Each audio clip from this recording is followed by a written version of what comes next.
Please বন্ধুরা আমার এই ভিডিওটা শেয়ার করে দিবেন। আসেন আমরা সবাই মিলে দালালকে ধরার সহযোগিতা করি।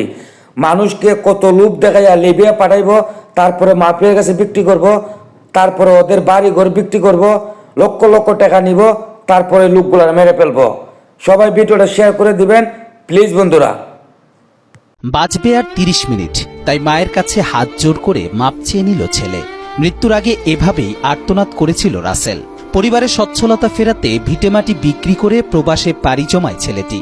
সচ্ছলতা তো দূরের কথা, সুখের বদলে মিলেছে সন্তানের মৃত্যুর দুঃসংবাদ। ক্রমশ ভারী হয়েছে পিতার কাঁধে সন্তানের লাশের চিত্র। আমার ছেলে আমারে ফোন দা কইতেছে, আম্মা আপনি আল্লাহর রাস্তে আমারে মাফ করে দেন। কইতেছে, আম্মা আমারে কি ইনজেকশন দিছে, আমার শরীরে জানি কিতা করতেছে, আমি আর আধা ঘন্টা বাঁচবো। সিল্কোর সিল্ক অ্যান্ড শাইন, যাতে আছে আর্গান অয়েল ও ওট প্রোটিনের গুডনেস, যা আপনার চুলকে রাখে হেলদি অ্যান্ড শাইনিং। ব্রাহ্মণবাড়িয়ার নাসিরনগর উপজেলার ধর্মণ্ডল ইউনিয়নের তরুণ মোহাম্মদ রাসেল মিয়া পরিবারের সচ্ছলতা ফেরাতে অবৈধ পথে দালালের মাধ্যমে লিবিয়া হয়ে ইতালির উদ্দেশ্যে রওনা দেন। তবে ইতালি পৌঁছানোর আগেই দালাল চক্রের নির্যাতনে লিবিয়ায় ২১ ফেব্রুয়ারি তার মৃত্যু হয়। ২২ ফেব্রুয়ারি দুপুরে এক প্রবাসীর মাধ্যমে রাসেলের মৃত্যুর খবর জানতে পারে তার পরিবার। আমার দাদিকে ফোন দিয়া আমার চাচা বলে যে আম্মু আমারে মাফ করে দাও, আমি আর আধা ঘন্টা বাঁচবো। পরের দিন বিকাল বেলায় আপনার রবিউল ইসলাম নামে একটা ইমো আইডি থেকে আমাদেরকে ভিডিও কলের মাধ্যমে আমাদের চাচার লাশকে আমাদেরকে দেখায়। লাউস মিয়া ও আউলিয়া বেগম দম্পতির ৫ সন্তানের মধ্যে রাসেল ছিল সবার বড়। বাবা অসুস্থ থাকায় খুব অল্প বয়সেই পরিবারের দায় দায়িত্ব নিজের কাঁধে তুলে নিয়েছিল সে। ছোট ভাইদের ভবিষ্যৎ ও দুটি বোনের ধুমধাম করে বিয়ে দেন। এরপর পরিবারের শেষ সম্বল পৈতৃক ভিটা বিক্রি করে ও স্বজনদের কাছ থেকে ঋণ নিয়ে মোট ১৫ লাখ টাকা দিয়ে একই গ্রামের দালাল লিলু মিয়ার মাধ্যমে তিনি লিবিয়ায় যান।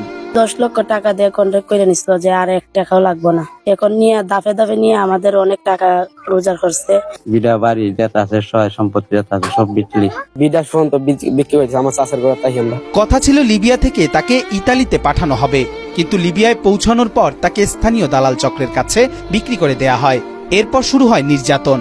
দালাল চক্র রাসেলকে নির্যাতন করে ভিডিও ধারণ করে বাংলাদেশে পাঠিয়ে পরিবারের কাছ থেকে বিভিন্ন দফায় ৩০ লাখ টাকা হাতিয়ে নেয়। প্রায় সময় আমার ছেলেরে মারপিট করে দেখায় ভিডিও কলে, ওই মারপিট করে, ওই চোখ বাইন্দালায় বাইন্দা ছেড়ে ফার তোর হাত বাইরে হাতও বাইরে। এই রাসেল রেজে মারছে। এর আগে আমার একটা ভিডিও ফুটেজ পাঠাইছিল, গলাতে দড়ি দিয়া 5 লাগানোর ভিডিও, টাকা চাইছিল ওদের কাছে। সর্বশেষ কয়েকদিন আগে আরো ১০ লাখ টাকা দাবি করে চক্রটি, কিন্তু টাকা দিতে না পারায় দালাল চক্রের সদস্যরা তাকে নির্যাতন করা শুরু করেন। এতে ২১ ফেব্রুয়ারি তার মৃত্যু হয়।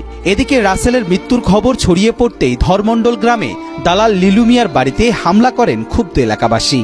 রাসেলের পরিবার সহ এলাকাবাসীর দাবি দ্রুত দেশে ফিরিয়ে আনা হোক রাসেলের লাশ এবং লিলু মিয়ার কঠিন বিচার করা হোক। সরকারের কাছে আমরা এটাই আবেদন, আমরা ছেলে ফেরত চাই।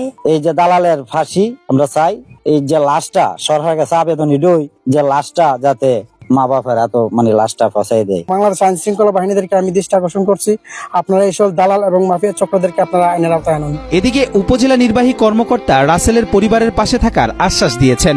সেই সাথে লিবিয়ায় বাংলাদেশের দূতাবাস থেকে লাশ পাঠানোর ব্যাপারে যোগাযোগের কথাও জানান তিনি। সমাজসেবা অফিসারের মাধ্যমে আমরা আজকে ওনাকে 10,000 টাকা দিয়েছি যাতে লাশটা উনি দেশে আসার পরে আনতে পারেন। আর আমাদের এখানে বাংলাদেশ থেকে দূতাবাস থেকেও ফোন দিয়েছে যে এখানে বাংলাদেশে একটা লাশ আসবে, তো ওনারা এখান থেকে এখন বাংলাদেশ দূতাবাসে যোগাযোগ করলে ওটা চলে আসবে, লাশ আসলে ওখান থেকে বাড়িতে নিয়ে আসবে। আমাদের কাছে যে সহযোগিতাগুলো আসবে সরকারের পক্ষ থেকে আমরা অবশ্যই ওনাদেরকে প্রায়োরিটি দেব। সরকারি সহযোগিতায় দেশে ফিরুক রাসেলের লাশ, যেন স্বজনদের এক মুঠো মাটিতে